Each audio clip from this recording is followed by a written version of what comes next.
마태복음 강의 두 번째 말씀입니다. 성령으로 된 것이라 라는 제목으로 마태복음 1장 18절에서 25절 말씀을 저 여러분들이 한 절씩 교독하겠습니다. 저부터 읽겠습니다. 예수 그리스도의 나심은 이러하니라. 그의 어머니 마리아가 요셉과 약혼하고 동거하기 전에 성령으로 잉태된 것이 나타났더니 그의 남편 요셉은 의로운 사람이라 그를 드러내지 아니하고 가만히 끊고자 하여 이 일을 생각할 때에 주의 사자가 현몽하여 이르되 다윗의 자손 요셉아 네 아내 마리아 데려오기를 무서워하지 말라. 그에게 잉태된 자는 성령으로 된 것이라. 아들을 낳으리니 이름을 예수라 하라. 이는 그가 자기 백성을 그들의 죄에서 구원할 자이심이라 하니라. 이 모든 일이 된 것은 주께서 선지자로 하신 말씀을 이루려 하심이니 이르시되 보라 처녀가 잉태하여 아들을 낳을 것이요 그의 이름은 임마누엘이라 하리라 하셨으니 이를 번역한즉 하나님이 우리와 함께 계시다 함이라. 요셉이 잠에서 깨어 일어나 주의 사자의 분부대로 행하여 그의 아내를 데려왔으나 아들을 낳기까지 동침하지 아니하더니 나음에 이름을 예수라 하니라. 아멘. 예수님께서 이 빌립보 가이사랴 지방에 이르셨을 때 제자들에게 다음과 같은 질문을 던지셨습니다. 사람들이 인자를 누구라 하느냐? 그러자 제자들이 대답하죠. 세례자 요한이라고도 하는 사람이 있고요, 엘리야라고도 하는 사람도 있고요, 예레미야나 예언자 중 한 분이라고 말하는 사람들이 있습니다. 그 대답을 들으신 예수님께서 이어서 제자들에게 다음처럼 질문하십니다. 그러면 너희는 나를 누구라 하느냐? 그때 시몬 베드로가 그 유명한 대답을 하죠. 주는 그리스도시요 살아계신 하나님의 아들이시니이다. 그 대답을 들으신 예수께서 베드로를 축복하면서 다음과 같이 말씀하십니다. 바요나 시몬아 네가 복이 있도다. 이를 네게 알게 하니는 혈육이 아니요 하늘에 계신 내 아버지시니라. 여러분, 예수 그리스도가 누구십니까? 여러분, 예수 그리스도를 누구라고 생각하십니까? 당시 수많은 유대인들과 같이 예수님을 좋은 선생님, 종교 지도자, 예언자라고 생각하십니까? 우리의 힘과 의지와 노력으로는 예수는 누구신지에 대한 질문에 답변을 할 수가 없습니다. 왜냐하면 예수 그리스도가 누구신가에 대한 대답은 혈과 육의 노력이나 의지나 방법으로 대답할 수 있는 것이 아니라 오직 하나님, 하늘에 계신 하나님 아버지께서 우리로 하여금 예수 그리스도가 누구신지를 깨우쳐 주셔야만 대답을 할 수 있기 때문에 그렇습니다. 그래서 고린도전서 12장 3절에 이렇게 말씀하십니다. 성령으로 아니하고는 성령 하나님의 도우심이 없이는 우리는 누구든지 예수를 주시라 할 수가 없다. 이렇게 이야기를 하고 있습니다. 예수 그리스도를 누구라고 생각하십니까? 예수가 그리스도시요 살아계신 하나님의 아들이시라고 고백하고 있다면 저와 여러분들의 영은 성령 하나님으로 거듭난 영입니다. 그렇지 않고는 우리는 절대로 예수를 주요 살아계신 하나님의 아들이라고 고백할 수가 없습니다. 교회는 바로 이 고백을 토대로 세워지는 곳입니다. 이와 같은 성령의 역사, 한 사람 한 사람의 영혼이 성령 하나님, 하늘로부터 내려오는 그 성령 하나님으로 말미암아 다시 태어나지 않으면 절대로 고백할 수 없는 그 고백을 토대로 교회가 세워지는 것입니다. 이 고백이 바로 기독교의 중심이요 교회의 반석입니다. 그리고 그와 같은 공동체, 그와 같은 교회에 주어지는 놀라운 권세와 특권이 있는데 그것을 예수님은 이어서 이렇게 말씀하시죠. 내가 이 반석 위에, 베드로의 그 고백이라는 그 반석 위에 내 교회를 세우리니 음부의 권세가 이기지 못하리라. 내가 천국 열쇠를 네게 주리니 네가 땅에서 무엇이든지 매면 하늘에서도 매일 것이요 네가 땅에서 무엇이든지 풀면 하늘에서도 풀리리라. 예수가 하나님의 아들이요, 예수가 그리스도라는 그 고백이라는 반석 위에 교회가 세워지고 교회가 그와 같은 반석 위에 세워질 때 음부의 권세가 이길 수 없는 그리스도의 몸이 된다는 거예요. 그래서 그 교회에서 묶으면 하늘에서도 묶이고 그 교회에서 풀면 하늘에서도 풀리는 역사가 일어난다. 그와 같은 권세가 바로 그와 같은 고백을 하는 자들로 구성된 교회 공동체 위에 부어진다라는 겁니다. 저는 그와 같은 권세가 우리 가운데 주어지는 것을 믿게 되기를 축복합니다.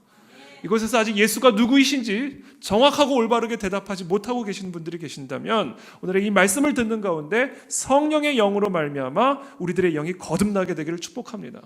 이와 같은 역사가 일어나는 곳이 교회다.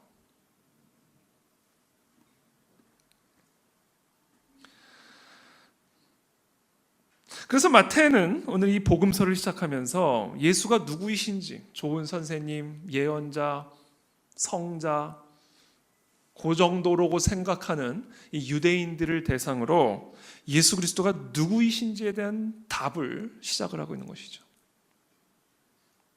마태가 사실 1장부터 28장까지 특별히 마태복음을 통해서 사랑하는 이 유대인들에게 설명하고 있는 예수는 누구이신가? 마태의 관점에 따르면 예수는 구약에 예언된 메시아의 성취, 예수 그리스도의 탄생을 통해서 구약의 수많은 선지자들을 통해서 예언된 하나님의 아들 그 메시아가 성취되었다 라는 관점에서 이 마태의 복음서를 쓰고 있는 겁니다.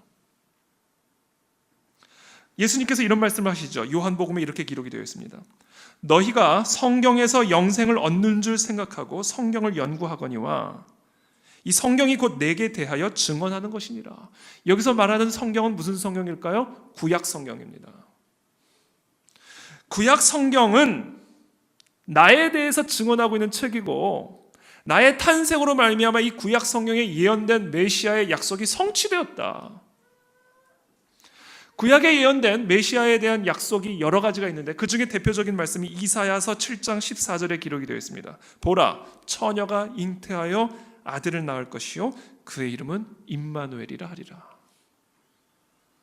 이사야서 9장 6절에서 7절 이는 한 아기가 우리에게 낳았고 한 아들을 우리에게 주신 바 되었는데 그의 어깨에는 정사를 메었고 그의 이름은 기묘자라 모사라 전능하신 하나님이라. 아기가 낳는데 그 아기가 전능하신 하나님이라는 거예요. 이게 예수님이 태어나기 몇백 년 전에 이사야라는 선지자를 통해 예언이 된 약속입니다. 영존하시는 아버지라 평강의 왕이라 할 것입니다. 그 정사와 평강의 더함이 무궁하며 또 다윗의 왕좌와 그의 나라에 군림하며 그 나라를 굳게 세우고 지금 이후로 영원히 정의와 공의로 그것을 보존하실 것이라. 만군의 여호와의 열심히 이를 이루시리라. 이 열심이 성취되었다. 그것을 설명하기 위해서 마태는 예수 그리스도의 족보로부터 쭉 시작을 하고 오늘 본문에서는 이 그리스도가 어떻게 태어나셨는지에 대한 이야기를 시작을 하고 있는 것이죠. 오늘의 본문 18절입니다. 예수 그리스도의 나심은 이러하니라. 그의 어머니 마리아가 요셉과 약혼하고 동거하기 전에 성령으로 잉태된 것이 나타났더니. 저요 이 설교 준비한 거 정말 어려웠습니다. 이걸 어떻게 설명합니까? 이걸 어떻게 설명하냐. 그래서 제가 깨달았어요. 이것을 설명하려면 할수록 왜곡이 된다. 그냥 이거는 선포다. 왜? 이것은 사람의 생각과 지혜나 방식으로 헤아릴 수 없고 소화할 수 없는 이 자연 세계에 갇혀 살아가는 자들에게 자연 밖에 계신 분이 임한 이 사건을 어떻게 이 자연 세계에 속박되어 있는 내가 설명을 할 수가 있어요. 이건 선포하는 거예요. 성령으로 잉태되셨다. 유대의 결혼법에는요 1년 정도 지속되었던 정혼이라는 제도가 있습니다. 이것은 단순히 약혼이라고 표현을 했는데요, 사실은 여기서 말하는 약혼은 정혼을 의미하죠. 정혼. 오늘날 약혼보다 훨씬 더 무거운 개념입니다. 이 정혼은요 육신의 죽음 또는 이혼에 의해서만 종료가 될 수 있습니다. 정혼을 하면 남자는 이미 남편으로 불리고 여자는 이미 아내로 불리지만 아내는 여전히 그의 아버지의 집에 머물러야 합니다. 1년 정도 정혼한 관계에서 서로 남편과 아내라고 부르지만 그의 아내는 아버지의 집에서 머물다가 1년 후에 공식적인 예식을 통하여 결혼을 올린 후에 동거가 시작이 되고 성적인 관계가 시작이 됩니다. 예수는 마리아의 뱃속에서 잉태되기는 했지만 요셉의 씨로 말미암아 잉태된 분이 아니라 성령으로 말미암아 잉태된 분. 그분의 기원은 사람과 달리 이 땅에 속해 있는 것이 아니라 그 기원을 하늘에 두고 계신 분. 그분이 예수 그리스도다. 그래서 그 그리스도는 요셉의 씨로 말미암아 일반적인 어떤 방식으로 잉태되어진 분이 아니라 초자연적인 성령 하나님으로 말미암아 잉태되어 이 땅에 오신 분이다.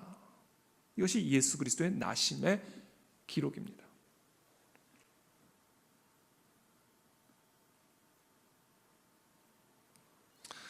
이 이야기를 들은, 이 소식을 들은 남편이, 가만히 있을 남편이 어디 있습니까?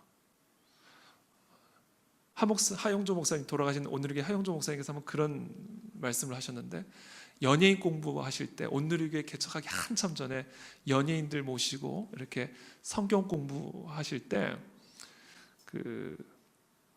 요 부분에서 모든 그 성경 공부에 참여하신 우리 배우들 또 우리 코미디언들이 도저히 이건 납득할 수가 없다, 이해할 수 없다, 어떻게 이런 일이 있을 수 있느냐 막 하 목사님에게 막 따졌대요. 이게 어떻게 가는, 말도 안 된다, 말도 안 된다.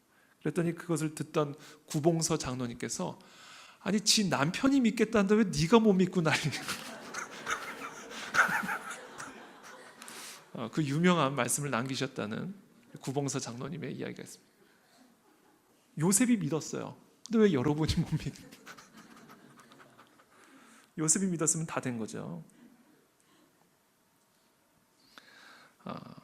구약 성경의 율법에서 결혼 전 부정한 행동에 대한 형벌, 이와 같은 정혼한 상태, 어떤 공식적인 결혼하지 않은 상태에서 이와 같은 잉태가 되는, 임신하는 이런 부정한 행동에 대한 형벌은 돌로 쳐 죽이는 거죠. 신명기 22장에 기록이 되어 있습니다.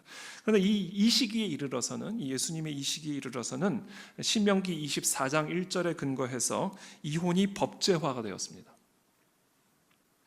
그래서 의로운 요셉, 19절에 그의 남편 요셉은 의로운 사람이라, 여기서 말하는 의로운 사람이라는 것은 율법에 충실한 사람이라는 이야기입니다.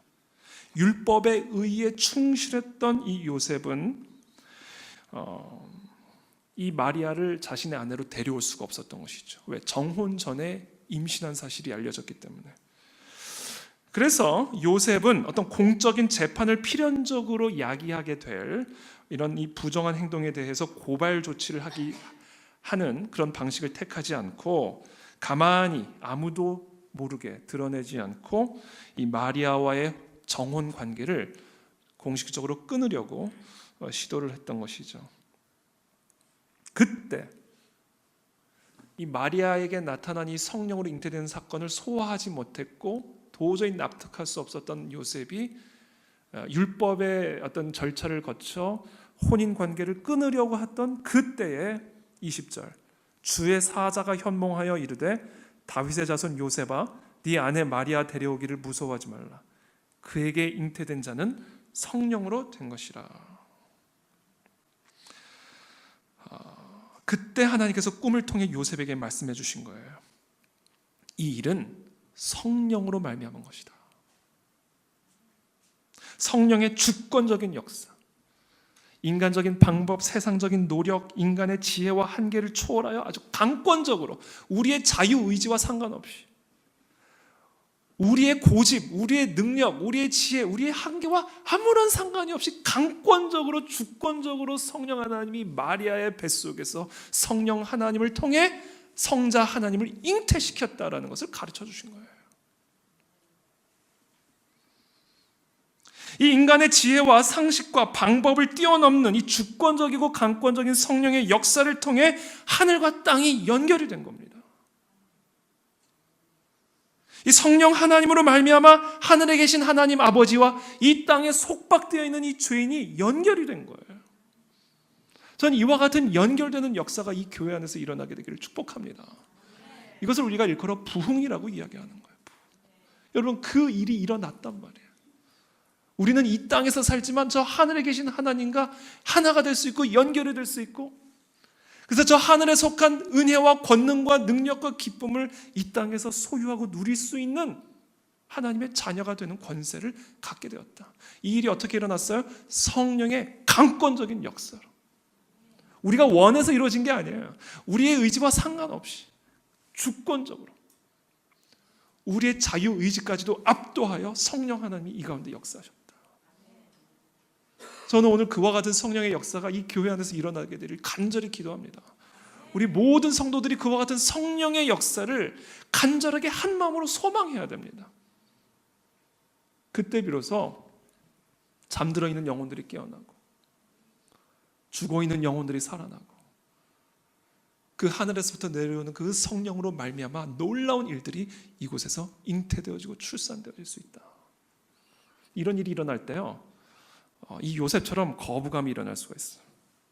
가만히 끊으려고 하는 거죠.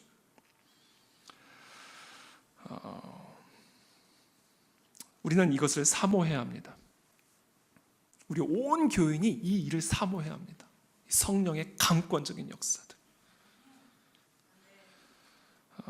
저와 여러분들이요, 상상하고 갈망하고 강력하게 기도해야 할 것은 이 성령의 권능 가운데 나타나는 세계적인 영적 각성입니다.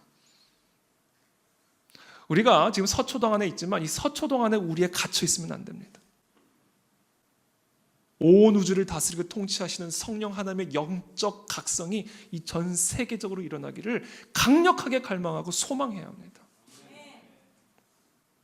마치 성령으로 말미암아 요셉과 마리아라는 그 조그마한 가정 안에 성자 하나님이 잉태되고 태어나신 것처럼, 그래서 흑암에 주저앉아 있는 백성들에게 그 하늘의 빛이 임하였고 사망의 그늘에 앉아있던 그들에게 하늘의 생명이 임하였던 것처럼 그와 같은 놀라운 부흥의 역사, 영적 각성이 이 교회 안에 성령의 강권적인 역사로 일어나게 되기를 우리가 간절하게 소망해야 돼요.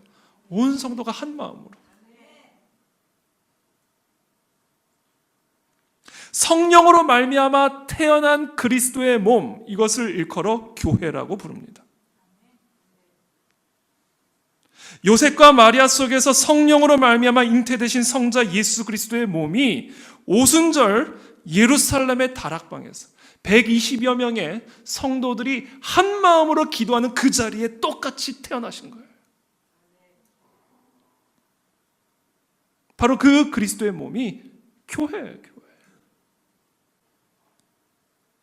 오순절 날이 이미 이르매 그들이 다 같이 한 곳에 모였더니 호련히 하늘로부터 급하고 강한 바람 같은 소리가 있어 그들이 앉은 온 집에 가득하며 마치 불의 혀처럼 갈라지는 것들이 그들에게 보여 각 사람 위에 하나씩 임하여 있더니 그들이 다 성령의 충만함을 받고 성령이 말하게 하심을 따라 다른 언어들로 말하기를 시작하니라. 마리아와 요셉과 같은 그 조그마한 그 젊은 부부에게 성령의 강권적인 역사로 성자 예수님, 성자 하나님이 그 안에서 잉태되어 하늘과 땅이 연결되는 역사가 일어났듯이 이와 같은 공동체 안에 성령의 강권적인 역사로 말미암아 그리스도의 몸이 잉태되었고 태어났다. 새로운 공동체가 탄생한 겁니다.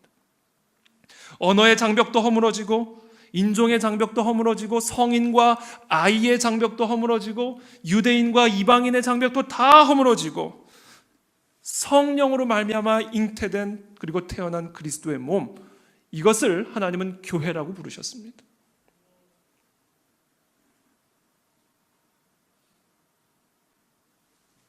이 교회를 통해 이제 이 땅과 하늘이 연결이 되는 겁니다. 이 사망의 상태에 놓여 있고 이 사망의 상태, 이 어둠의 상태에 속박되어 있는 이 땅에 저 하늘로부터 내려오는 그 불이 있다니까요. 그 불이 이 땅 가운데 임한다. 뭐를 통해? 그리스도의 몸을 통하여.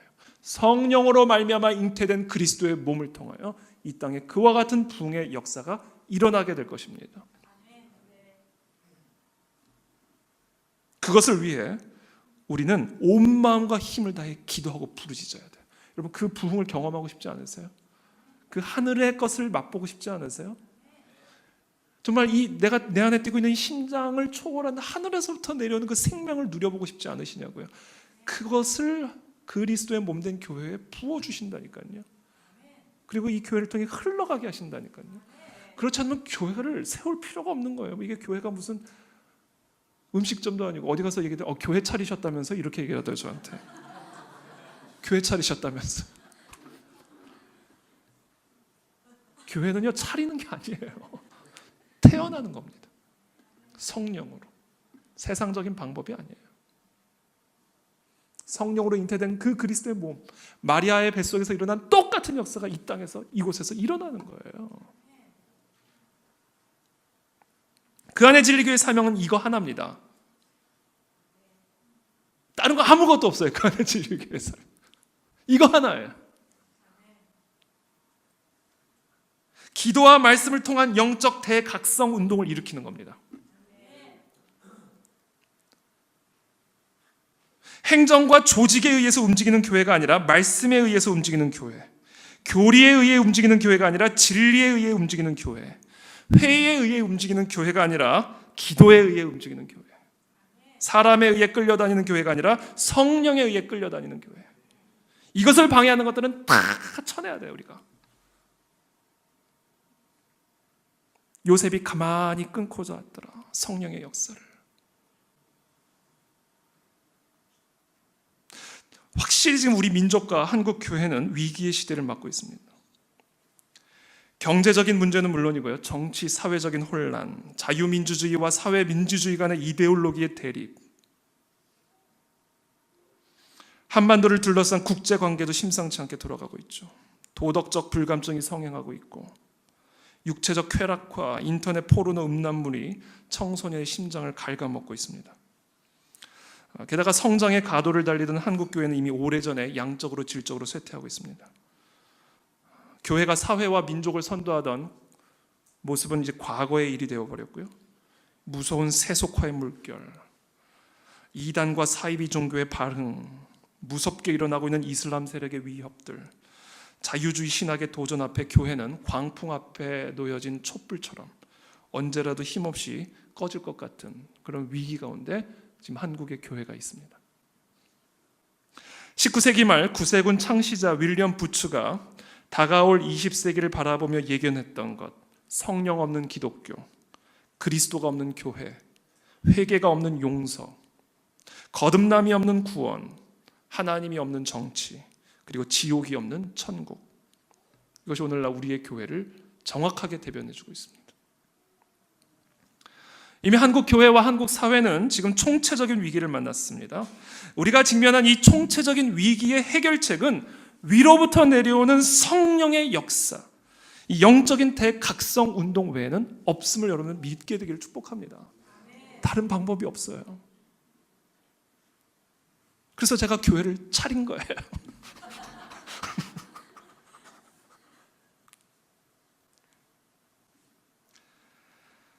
말씀과 기도와 성령의 역사를 통한 철저한 영적 각성만이 개인과 교회와 민족을 살릴 수가 있습니다. 사실 여러분, 역사적으로 부흥은요, 어렵고 어둡고 도덕적으로 쇠퇴한 민족이 순환을 당하는 이 절망의 때, 흑암이 짙은 때의 영적 부흥의 역사들이 일어났습니다.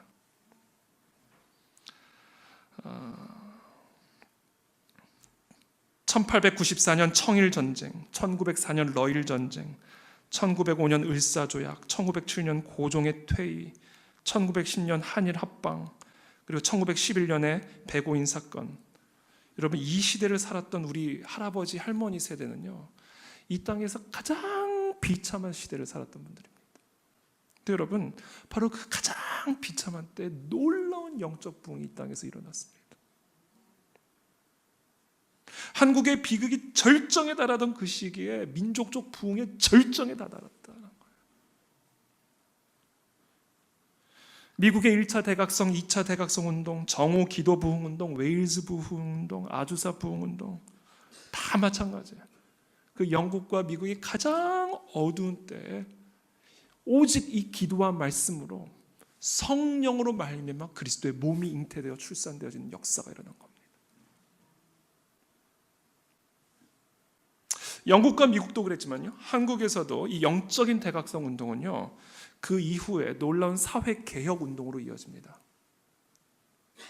그래서 이 한국 근대화의 핵심적인 원동력이 됩니다. 무엇이? 이 땅에 일어난 이 영적 부흥 운동이 한국 사회 근대화의 원동력이 됩니다. 한국의 근대화는요, 이 영적 대각성을 통해 일어난 겁니다.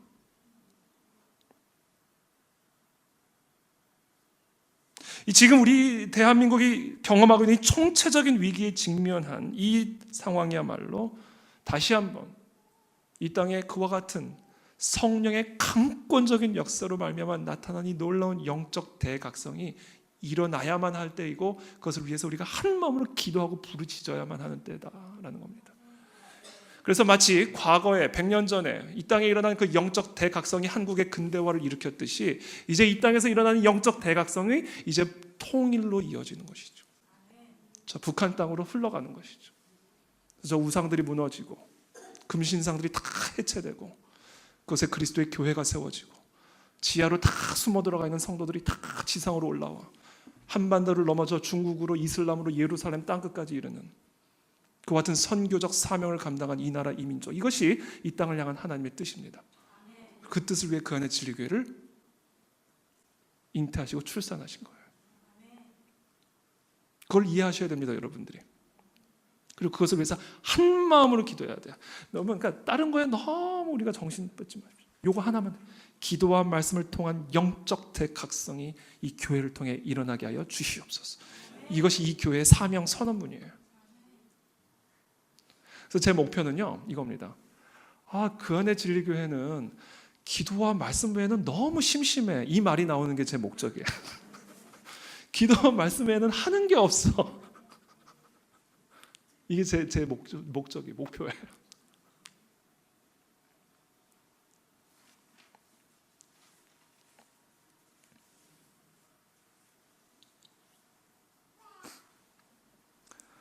(21절에) 아들을 낳으리니 그리스도의 몸을 낳으리니 이름을 예수라 하라, 이름을 교회라 하라.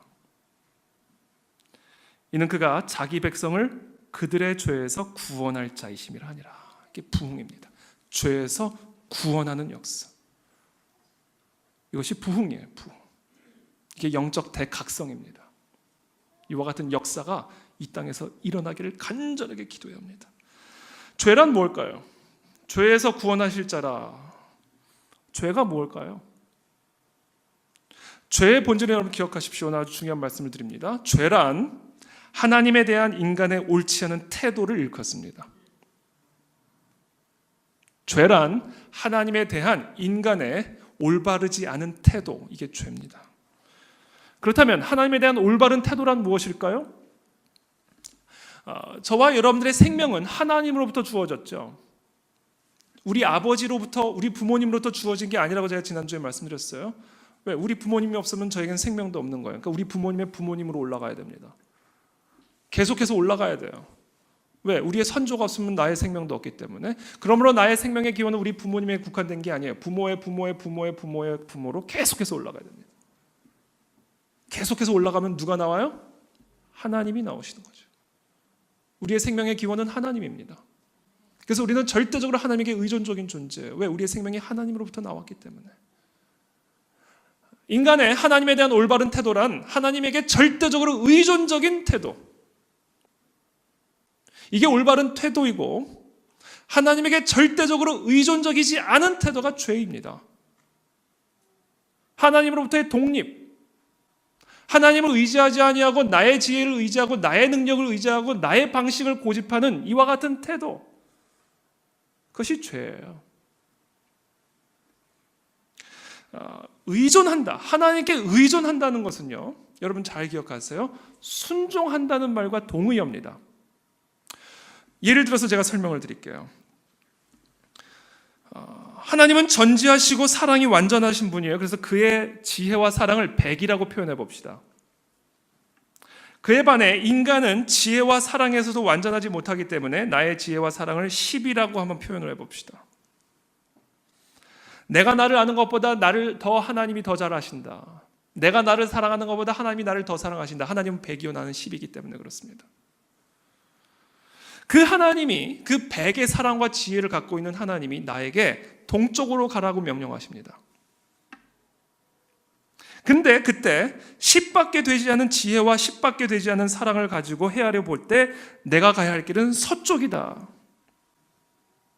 동쪽으로 가는 길은 내 지혜와 관점으로 볼 때 아무리 봐도 저것은 손해보는 길이다.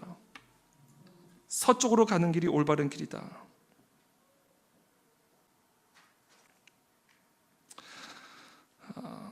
이때 내가 하나님의 그 백의 지혜와 사랑으로 말씀하시는 그 길을 따르지 않고 10밖에 되지 않은 나의 지혜로 그 길을 택한다면 그것은 어리석은 일이죠. 그래서 우리가 정말 하나님을 의존한다면 우리는 반드시 그분에게 순종하게 되어 있습니다. 그분이 정말 백의 지혜와 사랑으로 나를 인도하시고 사랑하신다는 것을 정말 믿는다면, 그래서 우리는 정말 그분을 의존하고 있다면 나의 10밖에 되지 않은 지혜를 내어 던지고 그 백의 지혜를 갖고 계신 그 하나님께 순종하며 나아가게 되어 있다. 그래서 하나님께 의존하는 태도는 하나님께 순종하는 자세입니다. 의존과 순종은 동의어예요. 죄의 본질은 하나님께 절대적으로 의존하는 그런 태도를 버리고 자기 자신을 의지해가며 하나님으로부터 독립을 선언한 겁니다. 이게 죄예요, 죄. 이게 죄의 개념입니다. 자, 이처럼 사람이 하나님을 의존하지 않고 나의 지혜와 나의 힘과 능력으로 살아가기로 결단하면서 일어난 현상들이 있어요. 그게 뭔지 아세요? 나에게 주어진 것에 갇혀버리는 역사가 일어난 겁니다. 나의 힘, 나의 지혜, 나의 사랑, 나의 시간, 그러니까 내 안에 내재한 자원으로 삶을 추구하다 보니 그것에 갇혀버리게 돼버린 거예요. 무한한 자원을 공급받아 무한한 힘과 지혜와 무한한 평강을 공급받아 그 자원에 의존하여 살 수 있는 존재로서의 그 활로를 끊어버리고 스스로 닫아버리고 내 안에 내재 있는 것으로만 살아가는 존재가 돼버린 겁니다. 그 결과 어떤 일들이 일어나게 되는지 아세요? 우리의 지혜가 제한되어 있기 때문에 1시간 후에 일어날 일을 모름으로 두려움에 떨게 되는 것이죠. 내일이 어떤 일이 일어날지 모르는 거예요. 왜? 우리의 지혜가 스스로 갇혀버렸기 때문에.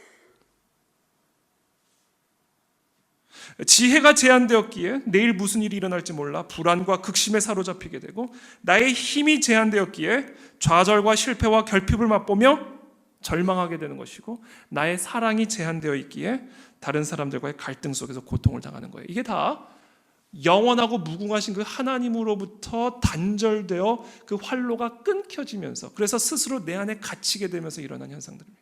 그것을 사도 바울이 사망의 상태라고 이야기하는 것이죠. 그와 같은 상태가 죄입니다. 이와 같은 상태가 되면 어떤 현상들이 일어나는지 아세요? 내가 살 길은 내 안에 내재되어 있고 제한된 자원을 극복할 수 있는 유일한 길은 남의 것을 뺏어오는 것밖에 없다라는 것을 깨닫게 되죠. 상대방의 자원을 착취하려고 하죠. 서로에게 자기를 주장하고 상대방을 나에게 굴복시킴으로 그 사람의 것을 내가 착취하고 뺏어오는 것밖에는 내 안에 내재된 제한된 자원을 극복할 수 있는 길이 없는 겁니다. 그래서 약육강식과 적자 생존의 정글, 금수의 세계가 되어버리는 거죠. 우리가 살아가니까. 사람과 사람 사이, 집단과 집단 사이, 끊임없는 갈등과 전쟁, 다툼, 국가와 국가 사이, 세계 대전, 이 모든 일들, 이 국제 정세, 이 땅에서 일어나는 모든 정치적인 갈등과 분쟁, 개인마다 일어나는 모든 갈등과 다툼, 이것들이 다 어디서부터 비롯된 건지 아세요? 죄에서부터 시작이 된 거예요. 영원하고 무한한 공급원이 되시는 하나님으로부터 스스로를 차단시키고 내 안에 내재된 자원으로만 살아가다 보니 빼앗고 죽이고 다투고 싸우는, 그것을 그와 같은 총체적인 상태를 일컬어 사도 바울이 사망의 상태라고 이야기한 겁니다. 그와 같은 상태에서 우리를 구원하시기 위해 하늘에 계신 하나님이 이 땅에 내려오신 거예요. 저는 그와 같은 부흥의 역사가 우리 가운데 일어나야 된다고 믿습니다. 저와 여러분들이 이 하늘과 연결되어지는 역사, 하늘의 자원으로 살아가는 역사가 일어나야 됩니다.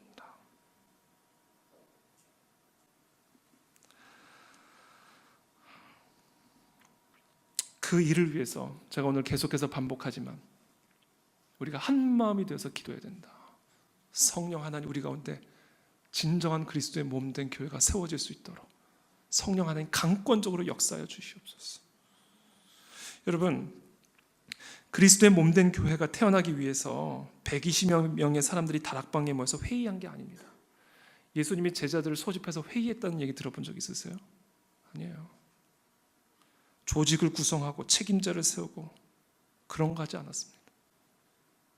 마치 요셉과 마리아와의 성적 관계를 통해 예수가 잉태되지 않았던 것처럼 오순절 다락방에서 태어난 그리스도의 몸은 인간의 지혜나 세상적인 방식으로 태어난 게 아니라 성령으로 태어난 거예요.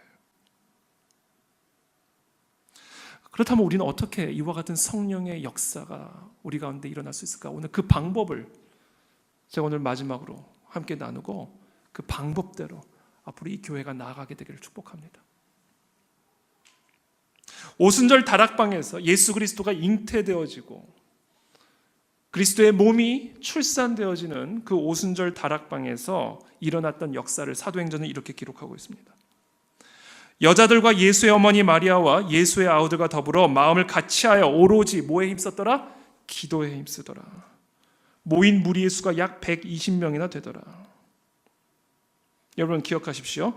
성령으로 말미암은 그리스도의 몸된 교회의 탄생은 성령 하나님의 강권적인 역사였지만 그 배후에는 마음을 같이하여 오로지 기도에 힘썼던 무리들이 있었습니다. 이것이 부흥의 원리고 영적 대각성의 원리입니다. 기도. 조나단 에드워스는 이렇게 이야기했어요. 부흥은 하나님의 주권적인 선물이지만 아무 곳에서나 임하지 않고 오직 간절히 부흥을 사모하는 곳에만 임한다.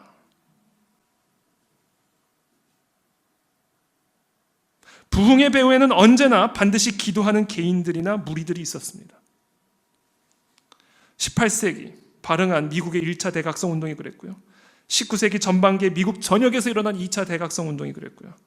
무디 부흥 운동, 웨일즈 부흥 운동, 평양 대봉 운동.